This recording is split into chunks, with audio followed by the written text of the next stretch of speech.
สุดใดสมสวากุมมุกันยบตีปรำใบเรตรีนี่สมสดับโดยสงบปลัวจุมเห็นคละมันแม้นมอกปีแนตีขยมมอไปเถื่อกายยืดจริงธรรมดามันแม้นกายยีโทมไอเต้กรัมแต่ช่วยดึกอังกอเจาะโจแข่งภูมิหอยบึดทวีไอจวบมุนประจานหลังเป็นคิมเจ้งปิตีนุ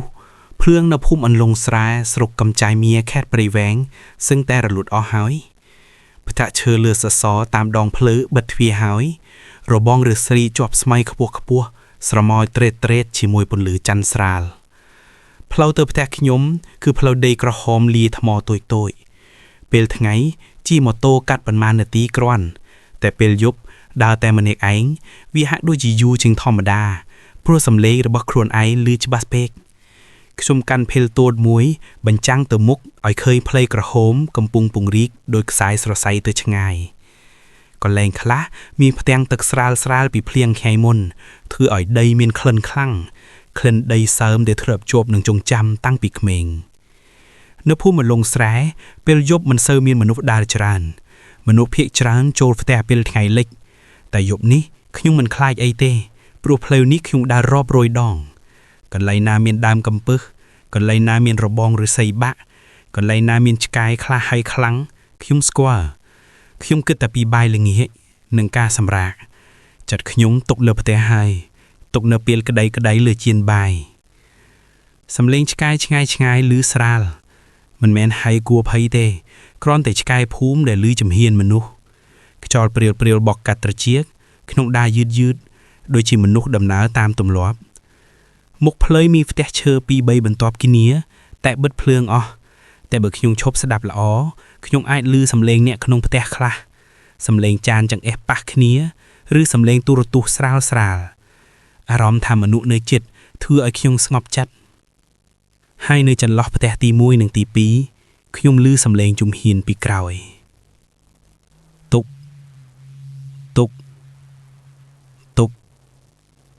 ดำบวงขยงมันเปอร์ขยงกระทาประหายเมียนเนะภูมินามันเนะได้ตามเพลย์ด้วยขเนียก็มีนเปลคลาเนะตลอดปีวัดหรือปีพเตสัจเรียดขยงมันงวเมลเตเนื้อภูมิยืนมันงวเมลกรุบเอาไว้ได้ลือสำเลงเจือปีแสเปลยบมนุษย์จ้าแต่งปรับทายบคือเจือเปลสำหรับสดับแต่เหมือนแมนสำหรับฉลอยตุก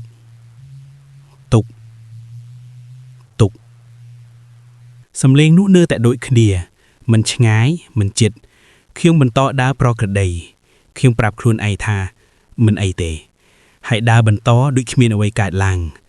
แต่บันติกร้อยเคียงจับประดามสังเกตขึ้นเอาไว้มวยแต่ถือไอครูนไอสงับโจจุ่มเฮียนเนาะเวียมันแมนดาตามทอมบดาเตเวียจับจังหวักโดยคิมจะบาดเป่งคิมได้จุ่มเฮียนแหวงสำเร็งกร้อยก็แหวงคิมเชียนจุ่มเฮียนไคล้สำเร็งกร้อยก็ไคล้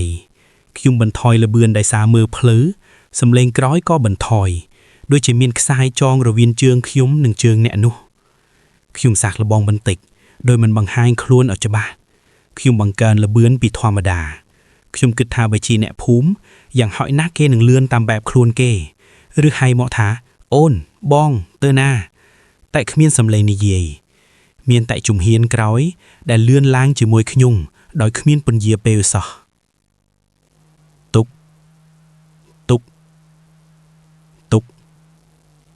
สำเร็งนู้มันคลั่งแต่เมื่อเตอโดยจีครูนเองกำปุงสดับสำเร็งจุ่มเฮียนครูนเองติดกูขยุงดอกดังหามยืดเฮอแดซาอ่อยมุกสงบขนมจัดเขียมเมียนอารมณ์ทำเมียนกรอบโตยมวยแถลโจกรอบได้มันเถื่อสำเร็งคลั่งแต่เถื่ออ่อยตึกขนมจัดโรโลกขยุงมันงัวครอยขยุงดึงจะบาปีเรื่องได้แน่จานิเยบาลือเรื่องจำไลเปียวยบกลมชลายกลมซัวกลมหายชัวกาตะตัวสกวลคือโดยเจบากทวีเปียวยบชัวมนุษย์มันกัวอ้อยเฮาเงี้ยเต้ขยุงกระทาบาสันจีวีเจมนุษย์อย่างหอยนักเกนึงนิเยบาเวียมันนิเยคิมก็จ้องจีเนะจับดามซัมเดเนียแต่ปัญหาคือคิมกำปุงมีนสำนัวเดสมาร์ดมันอาจเจียวเวียงบานแฮดเอาไว้จุ่มเฮียนเกปิดตามเข้มตื้อคิมสร้างระบองเลงจังหวะโดยถ้วยด้วยชิมนุกได้เมยเพลย ខ្ញុំឈានជំហានមួយវែងបន្ទាប់មកពីជំហានខ្លីបន្ទាប់មកឈានមួយទៀតដែលកែងខ្លាំងបន្តិចខ្ញុំធ្វើដោយចេតនាដើម្បីមើលថាអ្នកក្រោយនឹងច្រឡំឬអត់ទុក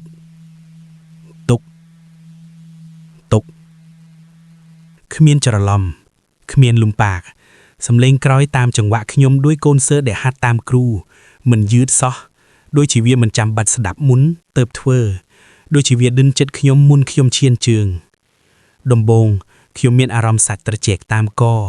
បន្ទាត់មកចុះទៅស្មាខ្ញុំបន្តដើរតែចិត្តមិននៅលើផ្លូវទៀតឡើយផ្ទះមើលទៅដូចឆ្ងាយបន្តិចរបងឫស្សីមើលទៅខ្ពស់ជាងមុនឆ្កែដែលធ្លាប់ហៃស្រែកឆ្ងាយស្រាប់តែស្ងាត់ដូចជាមនុស្សដែលគេបិទមាត់ខ្ញុំចូលទៅក្នុងផ្លូវដែលមានដើមឈើពីរ3ដើមជាប់គ្នាតំបន់ដែលភ្លើងផ្ទះមិនចាំងមកដល់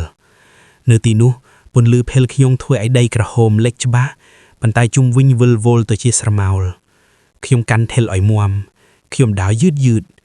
ហើយជំហានក្រោយក៏យឺតតាមសូម្បីតែការចូលចិត្តសោយក្នុងចិត្តខ្ញុំសូម្បីតែចិត្តដែលធ្លាប់លួងខ្លួនឯងថាប្រហែលមនុស្សក៏ចាប់ផ្ដើមអស់ពាក្យខ្ញុំគិតថាបើខ្ញុំអាចធ្វើការសាកល្បងមួយច្បាស់លាស់ខ្ញុំនឹងដឹងប៉ុន្តែការសាកល្បងនោះគឺជារឿងដែលអ្នកភូមិចាស់មិនណែនាំឲ្យធ្វើព្រោះការសាកល្បងបែបនោះគឺដូចជាការសួរអ្នកជាអ្នកណាខ្ញុំដើរបន្តជំហានក្រោយដើរតាមហើយនៅមុខផ្លូវខ្ញុំគ្មានអ្វីប្លែកទេមានតែដីក្រហមរបងដើមឈើផ្ទះឈើស្ងាត់ប៉ុន្តែខាងក្រោយមានអ្វីមួយដែលដើរតាមខ្ញុំដោយចង្វាក់ខ្ញុំផ្ទាល់មុននឹងដនផ្លូវបត់ទៅផ្ទះខ្ញុំសម្រេចចិត្តថានៅផ្នែកបន្ទាប់ខ្ញុំនឹងធ្វើអ្វីមួយដែលអាចធ្វើឲ្យខ្ញុំដឹងច្បាស់ចែងយ៉ាងហោចណាស់ដឹងថាសំឡេងនោះឆ្លើយតបដល់កម្រិតណាហើយពេលខ្ញុំនឹកឃើញគំនិតនោះជំហានពីក្រោយហាក់ដូចជាចូលចិត្តបន្តិចតែមិនបានលឿនឡើងទេគ្រាន់តែចិត្តដូចជាវាស្ដាប់ចិត្តខ្ញុំបានខ្ញុំដល់ផ្លូវបត់ទៅផ្ទះហើយប៉ុន្តែខ្ញុំមិនបត់ភ្លាមទេ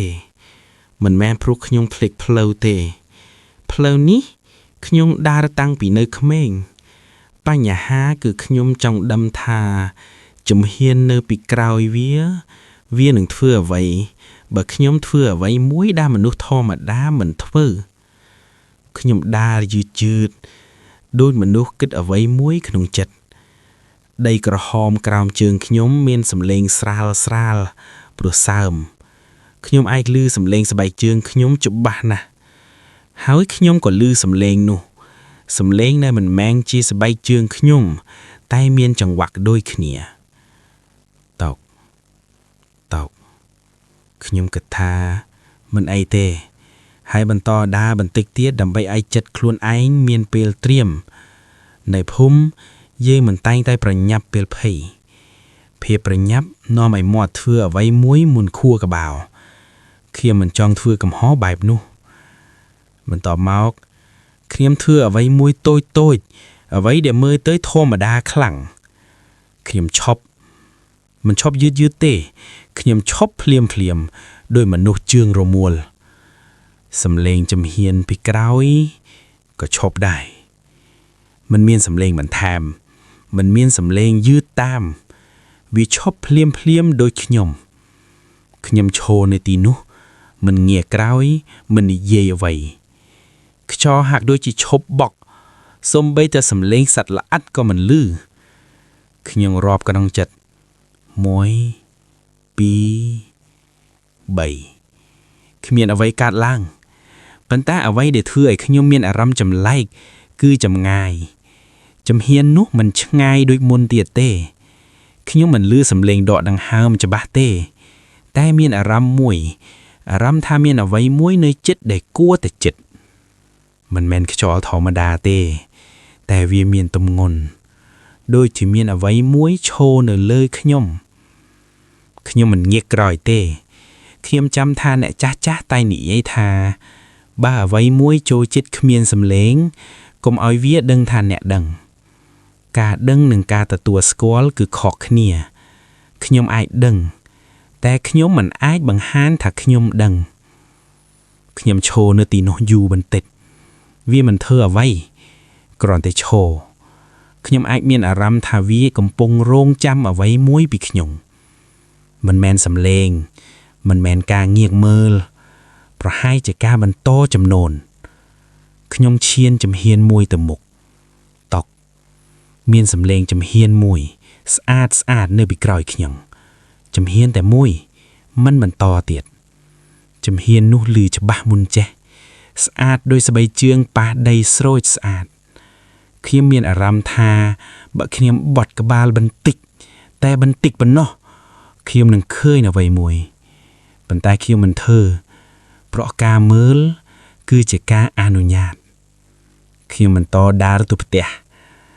ខ្ញុំឃើញពន្លឺស្រាលពីចម្ងាយទ្វេមិនឆ្ងាយទេតែផ្លូវហាក់ដូចជាវែងជាងមុនផ្ទះជាប់មើលទៅឆ្ងាយសូម្បីតែឆ្កែដែលធ្លាប់ហៅពេលខ្ញុំដើរកាត់យប់នេះស្ងាត់ខ្ញុំគិតថាពេលដល់ផ្ទះអ្វីនឹងចប់តែជំហានក្រោយខ្ញុំមិនបង្ហាញសញ្ញាឈប់ឡើយវានៅតាមខ្ញុំដូចជាមិនមានគោលដៅផ្ទាល់ខ្លួនមុនដល់ទ្វារផ្ទះខ្ញុំឈប់ម្ដងទៀតលើកនេះខ្ញុំឈប់យូរសំឡេងជំហានឈប់ប៉ុន្តែខ្ញុំអាចដឹងច្បាស់ថាវាឈប់នៅជិតខ្ញុំជាងមុនទៀតជិតដល់ថ្នាក់ថាខ្ញុំអាចមានអារម្មណ៍ថាមានអ្វីមួយប៉ះខ្យល់ជុំវិញត្រចៀកមិនមែនដង្ហើមច្បាស់ទេតែមានអ្វីមួយនៅទីនោះខ្ញុំបើកទ្វារផ្ទះខ្ញុំចូលខ្ញុំបិទទ្វារពេលទ្វារបិទជំហានក្រៅក៏ស្ងាត់យប់នោះខ្ញុំមិនដេកលក់ងាយទេខ្ញុំគិតថាអ្វីដែលខ្ញុំបានជួបប្រហែលមិនចូលផ្ទះមកជាមួយខ្ញុំទេប៉ុន្តែខ្ញុំក៏ដឹងថាអ្វីមួយបានដឹងចង្វាក់ខ្ញុំរួចហើយពេលខ្ញុំដាក់ជើងលើគ្រែខ្ញុំចាប់ផ្ដើមសួរខ្លួនឯងថាបើខ្ញុំឈប់ដើរតើវានឹងឈប់ជាមួយខ្ញុំឬវានឹងចាប់ផ្ដើមដើរជំនួសខ្ញុំយប់បន្ទាប់ខ្ញុំមិនចេញក្រៅផ្ទះទេមិនមែនព្រោះខ្ញុំឈឺឬនឿយហត់ទេប៉ុន្តែព្រោះខ្ញុំមិនប្រកាសថាជំហានរបស់ខ្ញុំនឹងជារបស់ខ្ញុំទៀតឬអត់នៅក្នុងផ្ទះសំឡេងគ្រប់យ៉ាងហាក់ដូចខ្លាំងជាងមុនសំឡេងនាឡិកាដែកលើជញ្ជាំងតុកសូម្បីតែសំឡេងខ្យល់ប៉ះស្លឹកឈើក្រៅផ្ទះក៏ធ្វើឲ្យខ្ញុំភ្ញាក់ខ្ញុំអង្គុយលើគ្រែមិនដេកមិនភ្លក់ភ្នែកខ្ញុំស្ដាប់ដំបូងគ្មានអ្វីបន្ទាប់មកខ្ញុំឮសំឡេងមួយតុកមិនមែនពីក្នុងផ្ទះមិនមែនពីលើដំបូងវាមកពីក្រៅពីផ្លូវក្រហមខាងមុខផ្ទះខ្ញុំសំឡេងជំហានមួយតែមួយគត់ខ្ញុំគិតថាប្រហែលជាមនុស្សណាដើរឆ្លងប៉ុន្តែវាមិនមានសំឡេងបន្តទេគ្មានតុកទី2គ្មានចង្វាក់គ្រាន់តែមួយខ្ញុំមិនក្រោកទៅមើលខ្ញុំចង់ដឹងថាបើខ្ញុំមិនផ្លាស់ផ្ទីអ្វីនោះនឹងធ្វើអ្វីតុកលើកនេះសំឡេងមកចិត្តខ្ញុំជាងមុនបន្តិចមិនមែនចិត្តដល់ផ្ទះទេតែចិត្តជាងកន្លែងដែលវាគួរតែស្ថិតខ្ញុំមានអារម្មណ៍ថាត្រជាក់តាមខ្នងខ្ញុំដកដង្ហើមយឺតដូចមនុស្សដែលខ្លាចថាការដកដង្ហើមខ្លាំងពេកនឹងធ្វើឲ្យអ្វីមួយស្គាល់ខ្ញុំឈរឡើងភ្លាមសំឡេងក្រៅឈប់មិនមែនឈប់យឺតទេវាឈប់ភ្លាមដូចខ្ញុំជាទៀតនោះហើយតែជាពេលដែលខ្ញុំដឹងថាវាមិនត្រឹមតែដើរតាមខ្ញុំទេវាកំពុងមើលខ្ញុំមើលមិនមែនដោយភ្នែកទេតែមើលដោយចលនាខ្ញុំដើរមួយជំហានទៅមុខនៅក្នុងផ្ទះតុកសំឡេងក្រៅឆ្លើយមួយជំហានចេញមកវិញដែរមិនយឺតមិនលឿនចំចង្វាក់ខ្ញុំឈប់វាឈប់ខ្ញុំចូលចិត្តឬមិនចូលចិត្តក៏ដោយខ្ញុំបានបញ្ជាក់ហើយអ្វីមួយនៅក្រៅផ្ទះខ្ញុំកំពុងប្រើខ្ញុំជាគំរូមិនមែនដើរតាមទេតែដើរតាមចង្វាក់ដែលខ្ញុំដើរខ្ញុំមិនបើកទ្វារទេនៅភូមិយើងដឹងថាទ្វារមិនមែនត្រឹមតែបំបែកខាងក្នុងនិងខាងក្រៅទេវាបំបែកអ្វីដែលត្រូវអនុញ្ញាតនិងអ្វីដែលមិនត្រូវខ្ញុំមិនហៅមិនសួរមិននិយាយឈ្មោះខ្លួនឯងខ្ញុំគ្រាន់តែឈរនៅទីនោះដោយផ្ទះផ្ទាល់កំពុងស្ដាប់ក្រោយមួយភ្លេតសំឡេងនោះក៏ស្ងាត់គ្មានតុកទៀតទេ យប់វិលត្រឡប់ទៅភាពស្ងាត់ដដែលស្ងាត់ដែលធ្វើឲ្យមនុស្សមិនអាចដឹងថាអ្វីចប់ហើយឬគ្រាន់តែរងចាំថ្ងៃបន្ទាប់ខ្ញុំទៅធ្វើការដោយធម្មតាមនុស្សភូមិនិយាយគ្នាដានឆ្លងផ្លូវដូចមុនគ្មាននរណាដឹងថាយប់មុនផ្លូវមុខផ្ទះខ្ញុំមានអ្វីឈរនៅទីនោះឆ្កែដែលធ្លាត់ហៅយប់ថ្ងៃនេះមើលខ្ញុំដោយភ្នែកចម្លែកមិនមកចិត្តខ្ញុំដូចមុនទេយប់ទី3ខ្ញុំសាកល្បងអ្វីមួយខ្ញុំចេញក្រៅផ្ទះមុនពេលយប់ជ្រៅខ្ញុំឈរនៅខាងឈានផ្លូវខ្ញុំមិនដើរទេខ្ញុំចាំ1នាទី2នាទី3នាទីគ្មានអ្វីកើតឡើងបន្ទាប់មកខ្ញុំដើរមួយជំហានទុកសំឡេងមួយចេញពីខាងក្រោយខ្ញុំមិនឆ្ងាយមិនជិតពេកត្រឹមចម្ងាយដែលអ្វីមួយអាចរងចាំបានខ្ញុំមិនភ័យដូចយប់មុនទេភាពភ័យបានបំលែងទៅជាអ្វីធ្ងន់ជាងការយល់ខ្ញុំយល់ថាវាមិនចង់ខ្ញុំទេវាចង់ចង្វាក់ខ្ញុំវាចង់ចលនាខ្ញុំប្រសិនបើខ្ញុំបន្តដើរវានឹងមានអ្វីទៅធ្វើប្រសិនបើខ្ញុំឈប់វានឹងរងចាំខ្ញុំឈប់សំឡេងខាងក្រោយឈប់ដែរប៉ុន្តែលើកនេះខ្ញុំអាចមានអារម្មណ៍ថាវាមិនឈប់នៅទីនោះដដែលទេវាជិតខ្ញុំជាងមុនជិតដោយថ្នាក់ថាខ្យល់ជុំវិញខ្នងរបស់ខ្ញុំមានអារម្មណ៍ផ្លាស់ប្ដូរដូចជាមានអ្វីមួយកំពុងឈរជំនួសខ្ញុំនៅក្នុងចង្វាក់ដែលខ្ញុំមិនបានដើរខ្ញុំបត់ត្រឡប់អ៊ីនចូលផ្ទះខ្ញុំបិទទ្វារខ្ញុំមិនចេញក្រៅយប់នោះទៀតទេតាំងពីយប់នោះមកខ្ញុំដឹងថាវាមិនត្រូវការខ្ញុំដើរទៀតទេវាដឹងរបៀបដើរហើយវាដឹងរបៀបឈប់ហើយវាដឹងចង្វាក់ដែលជារបស់ខ្ញុំហើយអ្វីដែលខ្ញុំមិនដឹងគឺនៅពេលដែលវាដើរតាមចង្វាក់ខ្ញុំគ្រប់គ្រាន់ហើយតើវានឹងនៅតាមខ្ញុំឬវានឹងចាប់ផ្ដើមទេជំនួសខ្ញុំយប់ចុងក្រោយខ្ញុំដឹងថាខ្ញុំមិនអាចរត់គេចពីចង្វាក់នោះបានទៀតហើយមិនមែនដោយភ័យខ្លាចតែដោយការយល់អ្វីមួយបានរៀនពីខ្ញុំគ្រប់គ្រាន់ហើយនៅភូមិយើងដឹងថាពេលអ្វីមួយរៀនចង្វាក់មនុស្សបានវាមិនចង់តែសាក់លបងទេយប់នោះខ្ញុំចេញពីផ្ទះមុនពេលម៉ោង12ខ្យល់ត្រជាក់តែស្ងាត់ផ្លូវក្រហមមុខផ្ទះវែងជាងដែលខ្ញុំចាំផ្ទះជាប់បិទភ្លើងមុនធម្មតាសត្វឆ្កែមិនហៅដើមឈើឈរនឹងដីដូចជាមនុស្សកំពុងស្ដាប់ខ្ញុំឈរនៅចំហៀងផ្លូវហើយមិនដើរខ្ញុំចាំ1នាទី2 3គ្មានសំឡេងខ្ញុំគិតថាប្រហែលជាវានឹងមិនមកទៀតទេប្រហែលជាវាបានគ្រប់គ្រាន់ហើយតែការគិតបែបនោះនៅភូមិគេហៅថាគិតមុនពេលវេលាវាមិនជួយអ្វីទេខ្ញុំឈានជំហានមួយតុកសំឡេងឆ្លើយតបមួយជំហានមិនឆ្ងាយមិនជិតពេកត្រឹមចម្ងាយដែលធ្វើឲ្យចិត្តដឹងថាវាមានទីតាំងវាមានវិន័យវាមិនច្រឡំខ្ញុំឈប់វាឈប់ខ្ញុំបត់ក្បាលបន្តិចមិនមែនដើម្បីមើលទេតែដើម្បីស្ដាប់ខ្យល់ពីក្រោយខ្ញុំមានទម្ងន់មិនមែនដង្ហើមច្បាស់ទេតែជាការស្ថិតនៅដូចជាមនុស្សឈរជិតពេកមិនចាំបាច់ប៉ះក៏អាចឲ្យដឹងថានៅទីនោះខ្ញុំចូលចិត្តឬមិនចូលចិត្តក៏ដោយខ្ញុំត្រូវធ្វើការសម្រេចចិត្តនៅភូមិចាស់និយាយថាអ្វីដែលមិនឃើញបើអ្នកអនុញ្ញាតវានឹងស្នាក់បើអ្នកដាក់ព្រំវានឹងឈប់តែព្រំមិនមែនជាទ្វារឬចំជាងទេព្រំគឺជាចង្វាក់ខ្ញុំដើរយឺតជាងធម្មតាខ្ញុំបំបែកចង្វាក់របស់ខ្ញុំដោយចេតនាមួយជំហានឈប់យូរមួយជំហានឈប់ខ្លីខ្ញុំធ្វើដូចមនុស្សដែលកំពុងបំភ្លួងអ្វីមួយតែវាមិនច្រឡំសោះសំឡេងក្រោយឆ្លើយតបគ្រប់ចលនាដូចជាការចម្លងដែលមិនខុសខានទុកឈប់ទុកខ្ញុំយល់ហើយវាមិនត្រូវការខ្ញុំជាគំរូទេវាបានคล้ายទៅជាចង្វាក់ដូចខ្ញុំរួចហើយពេលអ្វីមួយស្មើវាមិនត្រូវការដើរតាមទៀតវាអាចទៅចំនួនខ្ញុំឈប់ចុងក្រោយឈប់យូរសំឡេងក្រោយឈប់តែចិត្តមកជាងមុនទៀតចិត្តដល់ថ្នាក់ដែលខ្ញុំអាចមានអារម្មណ៍ថាអ្វីមួយកំពុងឈរនៅទីតាំងដែលគួរតែជារបស់ខ្ញុំដូចជាខ្ញុំបានផ្លាស់ទីហើយវាចូលមកជំនួសដោយមិនចាំបាច់ដើរខ្ញុំមិនងាកក្រោយខ្ញុំមិនហៅខ្ញុំមិនសួរខ្ញុំដឹងថាការទទួលស្គាល់គឺជាការអនុញ្ញាតខ្ញុំគ្រាន់តែធ្វើអ្វីមួយដែលមនុស្សភូមិធ្វើពេលចង់រក្សាអ្វីមួយឲ្យនៅឆ្ងាយខ្ញុំដាក់ព្រំខ្ញុំដើរចូលផ្ទះខ្ញុំបិទទ្វារខ្ញុំឈប់ដើរនៅខាងក្រៅសំឡេងមួយស្អាត សំឡេងជំហានមួយគត់ដូចជាការសាក់លបង